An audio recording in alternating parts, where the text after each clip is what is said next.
জয় হিন্দ জয় Bharat dear viewers, আসামে জনসংখ্যা নিয়ন্ত্রণ আইন এনে তবে কি গোটা ভারতকে পথ দেখাচ্ছেন আসামের মুখ্যমন্ত্রী হেমন্ত বিশ্ব শর্মা। কেন্দ্র সরকার কবে জনসংখ্যা নিয়ন্ত্রণ বিল আনবে এটা ভেবে ভেবে আমরা যখন হাপিত্তেশ করে বসেছিলাম, তখন কিন্তু সেটাকেই বাস্তবে করে দেখাতে চলেছেন আসামের যোগী। তবে রাজনৈতিক বাধা আর সাংবিধানিক বাধ্যবাধকতার কারণে কেন্দ্র সরকার যেখানে জনসংখ্যা নিয়ন্ত্রণ বিল আনতে সাহস করছে না, সেখানে কোন জাদুতে হেমন্ত বিশ্ব শর্মা আসামে এটা করে দেখাচ্ছেন, এটাই কিন্তু এখন লাখ টাকার প্রশ্ন। আর তাই আজকের এই ভিডিওটাতে আমরা যুক্তি, তথ্য আর রেফারেন্সের মাধ্যমে একে একে বুঝে নেব যে সংবিধানের কোন কোন ধারাতে বাধা পেয়ে কেন্দ্র সরকার জনসংখ্যা নিয়ন্ত্রণ বিল আনতে পারছে না, আর সেই ধারাগুলোকেই বাইপাস করে কিভাবে অসাধারণ বুদ্ধিমত্তার সাথে হেমন্ত বিশ্ব শর্মা এটাকে আসামে বাস্তব করে দেখালেন। ভিডিওটা গভীর এবং অবশ্যই কিছুটা সেন্সিটিভ, তাই চলুন সাহস করে একেবারে শুরু থেকে শুরু করি। দেখুন, ভারতের আসাম রাজ্যটা পশ্চিমবঙ্গের মতোই একেবারে বাংলাদেশের সীমান্ত লাগোয়া একটা রাজ্য। আর এই কারণেই গত কয়েক দশক ধরে আসামে অবৈধ বাংলাদেশি অনুপ্রবেশের ফলে গোটা আসামের জনসংখ্যার বিন্যাস ভয়ঙ্কর রকমভাবে বদলে গেছে। যদিও ঐতিহাসিকভাবে ভারতের বহু রাজ্যের মতো আসামও মূলত হিন্দু সংখ্যাগরিষ্ঠ একটা রাজ্য ছিল। 1901 সালের ব্রিটিশ ভারতের প্রথম দিককার জনগণনা অনুযায়ী আসামে তৎকালীন হিন্দু জনসংখ্যা ছিল 90%-রও বেশি। তবে আসামে দীর্ঘদিনের কংগ্রেস সরকারের নিষ্ক্রিয়তা এবং তোষণের ফলে আজকের আসামের জনবিন্যাসটা একেবারে পুরোপুরি ভেঙে পড়তে চলেছে। 2011 সালের জনগণনা অনুযায়ী আসামে হিন্দু জনসংখ্যা কমে প্রায় 61% নেমে আসে। তবে 2021 সালে যদিও কোনো জনগণনা হয়নি, তবে সরকারি পরিসংখ্যান অনুযায়ী বর্তমানে আসামে হিন্দু জনসংখ্যা কমে মাত্র 58-59% মতো এসে দাঁড়িয়েছে। ভারতের প্রেক্ষাপটে কোনো রাজ্যে এটা হচ্ছে সবচেয়ে দ্রুত জনসংখ্যাগত পরিবর্তন বা ডেমোগ্রাফিক চেঞ্জেস। চিত্রটা আরও স্পষ্ট হয় জেলা ধরে ধরে পরিসংখ্যান দেখলে। যদি 2011 সালের জনগণনাও ধরি, তাহলে আসামের মোট 35টা জেলার মধ্যে 16টা জেলায় এখন মুসলিম সংখ্যাগরিষ্ঠ হয়ে গেছে। যেমন ধুবড়ী জেলায় মুসলিম জনসংখ্যা 79.7%, বরপেটায় 70.7%, দারঙে 68.3%। এছাড়া গোয়ালপাড়া, করিমগঞ্জ, হেলাকান্দি, নওগাঁ, মরিগাঁও, বঙ্গাইগাঁও, হজয় এই সব জেলাতেও কিন্তু মুসলিম জনসংখ্যার আধিপত্য একেবারে স্পষ্ট। কিছু কিছু জেলার পরিস্থিতি আরও সংকটজনক, কারণ ওই সব জেলা থেকে অলরেডি হিন্দু বিতরণ শুরু হয়ে গেছে। উদাহরণস্বরূপ সাউথ সালমারা জেলায় মুসলিম জনসংখ্যা 95% ছাড়িয়েছে। এমনকি ধুবড়ী জেলার বেশ কয়েকটি শহরে এখন হিন্দু জনসংখ্যা কমে গিয়ে মাত্র 10%-এর আশেপাশে এসে ঠেকেছে। অর্থাৎ অনেক সাবডিভিশনে হিন্দু সম্প্রদায় আজ সংখ্যালঘু হয়ে পড়েছে। অর্থাৎ পরিস্থিতি আজ এমন জায়গায় এসে পৌঁছেছে যে একদিকে হিন্দুরা সংখ্যালঘু আর উল্টো দিকে পরিবার পিছু 16-17টা করে সন্তান। ফলে আসামের জনসংখ্যার বিন্যাস রোজ দিন ভয়ঙ্কর রকমভাবে পাল্টে যাচ্ছে, যার প্রত্যক্ষ ফল হিসাবে সময় সময় সেই সব এলাকার হিন্দু সম্প্রদায়ের বিরুদ্ধে নিপীড়নের অভিযোগ পর্যন্ত উঠে আসছে। আবার অনেক গ্রামে ধর্মীয় চাপ এবং নিরাপত্তাহীনতার কারণে হিন্দু পরিবারগুলো এলাকা ছাড়তেও বাধ্য হচ্ছে। আনুমানিক হিসেব অনুযায়ী প্রতি বছর প্রায় 3,500 পরিবার নিজেদের ভিটে মাটি ছেড়ে আসামের এক অঞ্চল থেকে অন্য অঞ্চলে চলে আসতে বাধ্য হচ্ছে।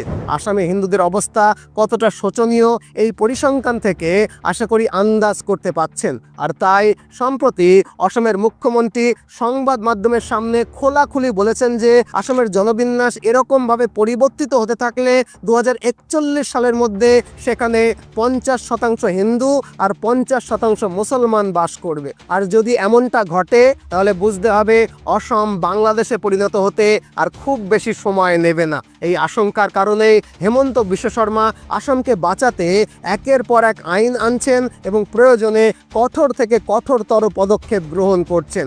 এর আগে তিনি আসামে বহু বিবাহকে নিষিদ্ধ করেছেন, এনআরসিকে কঠোরভাবে লাগু করেছেন, আর এখন আসামকে বাঁচানোর জন্য কঠোর জনসংখ্যা নিয়ন্ত্রণ আইন আনছেন।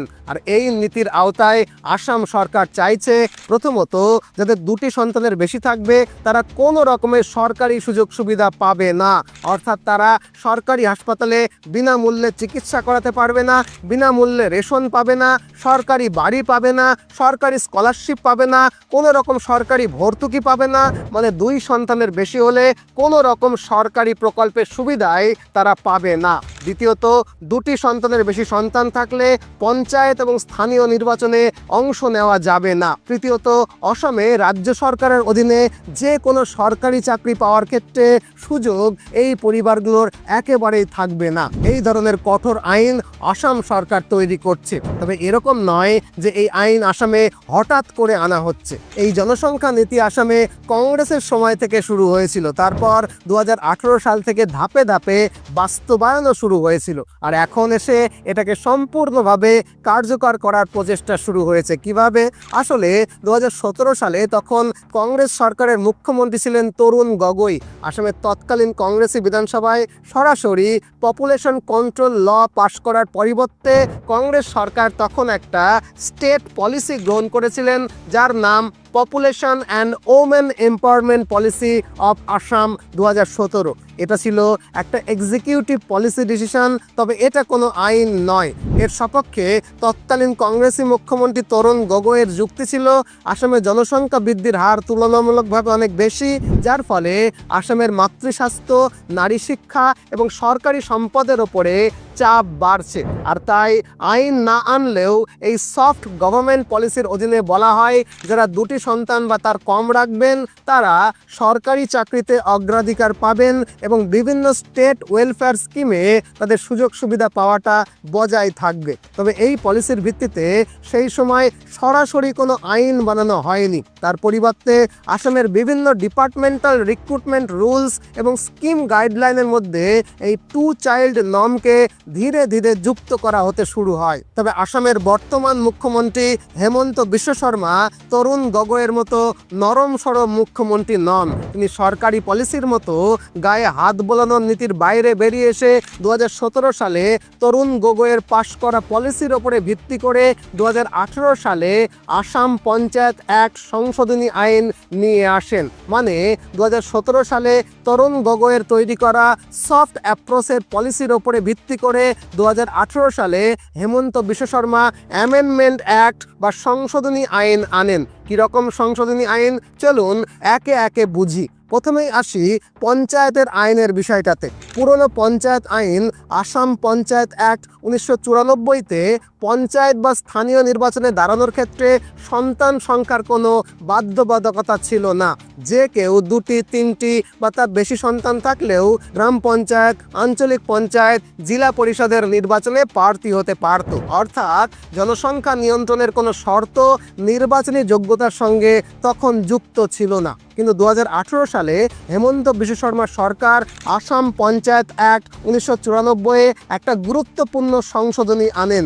এই সংশোধনীর মূল বিষয় হলো 2টির বেশি জীবিত সন্তান থাকলে সেই ব্যক্তি পঞ্চায়েত বা স্থানীয় নির্বাচনে প্রার্থী হতে পারবে না। এবারে এই নিয়মটি গ্রাম পঞ্চায়েত, আঞ্চলিক পঞ্চায়েত এবং জেলা পরিষদের নির্বাচনে সমানভাবে প্রযোজ্য হবে। এখানে কাট অফ ইয়ার হিসেবে ধরা হয় 2018 সালের পর জন্মানো সন্তান, মানে 2018 আগে জন্মানো সন্তানের জন্য কোনো ডিসকোয়ালিফিকেশন রাখা হয়নি। এই আইন আনার পেছনে সরকারের কি যুক্তি ছিল?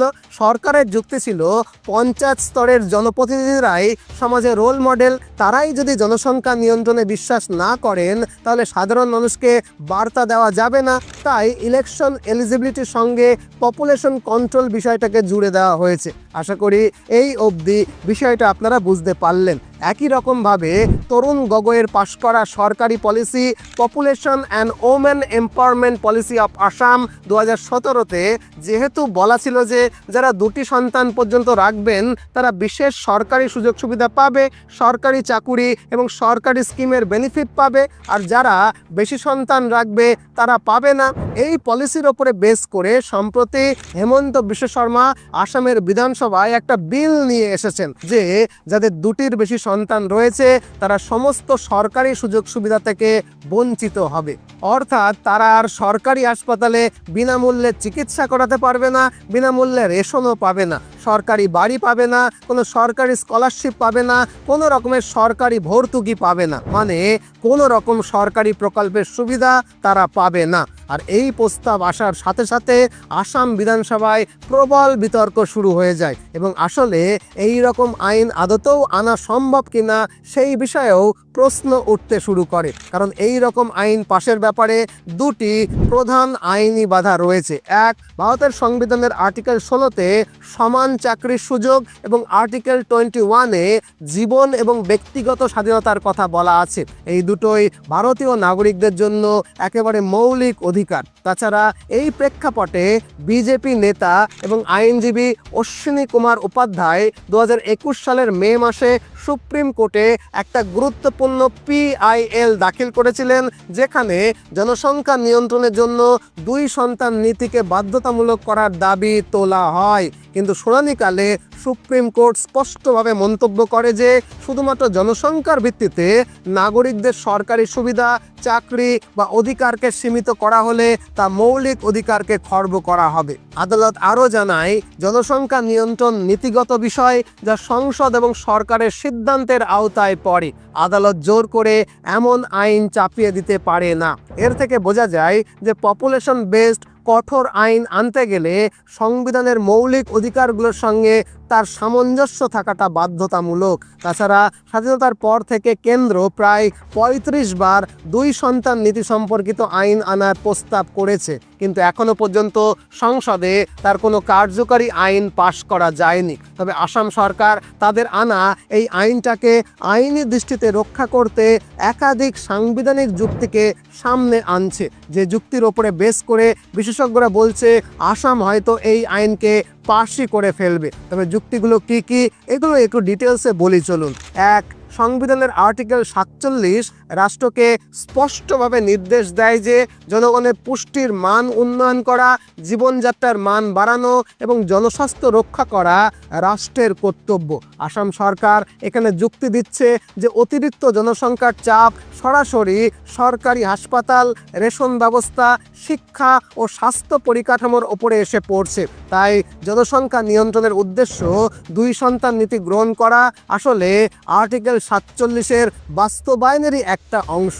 2, আর্টিকেল 38 রাষ্ট্রকে সামাজিক এবং অর্থনৈতিক বৈষম্য কমানোর নির্দেশ দিয়েছে। তাই আসাম সরকারের বক্তব্য, অল্প আয়ের পরিবারে বেশি সন্তান মানেই দারিদ্র, অপুষ্টি এবং শিক্ষার অভাব। ফলে 2 সন্তান নীতি সমাজে অর্থনৈতিক ভারসাম্য আনতে সাহায্য করবে। 3, সংবিধানের আর্টিকেল 243-এর F অনুযায়ী পঞ্চায়েতের নির্বাচনের যোগ্যতা নির্ধারণ করার ক্ষমতা রাজ্য সরকারের হাতে রয়েছে। এই প্রসঙ্গে সুপ্রিম কোর্টেরও একটা ঐতিহাসিক রায় অত্যন্ত গুরুত্বপূর্ণ। 2003 সালে জাভেদ বনাম স্টেট অফ হরিয়ানা মামলায় হরিয়ানা সরকারের 2 সন্তান নীতিকে চ্যালেঞ্জ করা হয়েছিল, কিন্তু সুপ্রিম কোর্ট স্পষ্টভাবে জানায় পঞ্চায়েত নির্বাচনে অংশ নেওয়া কোনো মৌলিক অধিকার নয়, এটি একটা স্ট্যাটুটারি রাইট। আদালত আরও বলে, জনসংখ্যা নিয়ন্ত্রণ জাতীয় স্বার্থের বিষয় এবং 2 সন্তান নীতি আর্টিকেল 14 এবং আর্টিকেল 21-কে লঙ্ঘন করে না। এই রায়টাই এখন আসাম সরকারের জন্য বড় আইনি হাতিয়ার। 4, সরকারি চাকরির ক্ষেত্রেও আসাম সরকার যুক্তি দিচ্ছে যে সরকারি চাকরি পাওয়া কোনো মৌলিক অধিকার নয়। সেক্ষেত্রে শিক্ষাগত যোগ্যতা, বয়স সীমা, স্থায়ী বাসস্থান ইত্যাদির মতোই সরকার চাইলে সন্তান সংখ্যাকেও একটা পলিসি কন্ডিশন হিসাবে যুক্ত করতে পারে, আর এতে কোনো সাংবিধানিক বাধা নেই। সংবিধানের 7 শিডিউলে স্টেট লিস্ট অনুযায়ী জনস্বাস্থ্য, স্থানীয় স্বশাসন এবং স্টেট ওয়েলফেয়ারের বিষয়টা রাজ্য তালিকার অন্তর্ভুক্ত।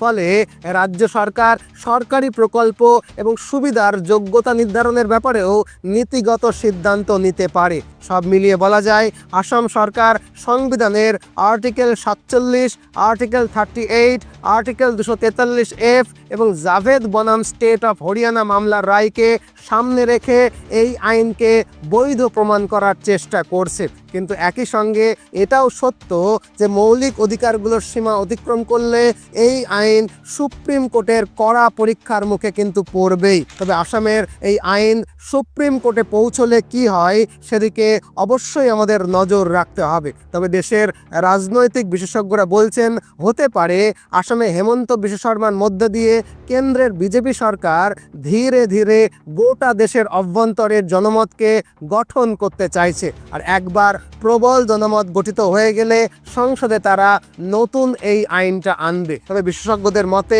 যদি কেন্দ্র সরকার লোকসভায় এই বিষয়ে নতুন কোনো আইন আনে এবং পুরনো আইনের ধারাগুলোকে সংশোধন করে, তবে শুধুমাত্র আসামে নয় সম্পূর্ণ দেশেই প্রতিটা রাজ্যেই জনসংখ্যা নিয়ন্ত্রণ বিলকে আনা সম্ভব হবে। সেক্ষেত্রে আর কোনো বাধা থাকবে না।